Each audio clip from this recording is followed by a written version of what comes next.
Here comes Ruby and Ralph. They're coming up next, and I thought I would show you guys a little sneak peek. I still have to stuff the antlers and sew up the arms and finish stuffing the body. And this little set is going to come with a winter coat that is reversible with a collar, like a little wool coat. It's also going to come with pants, a shirt to wear, as well as a jingle bell collar. So I just wanted to show you where I am. Almost finished up with Ruby here. Ralph is next. Ralph has a unique face, so his face is more flat. For those of you who prefer a more simple construction. And then Ruby has the 3D face effect here, so the back as well as the front. And she also has a little button nose, just like our Kris Kringle.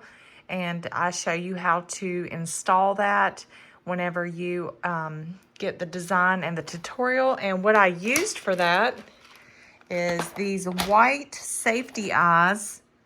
And as you can see, they're domed.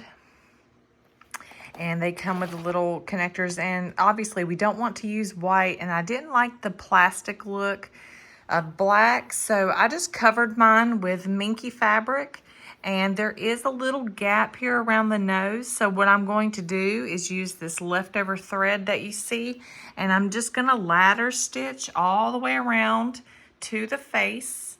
It's attached to the head very securely right now, and this is upholstery thread, so I'm just going to ladder stitch around just to make it more integrated to the face.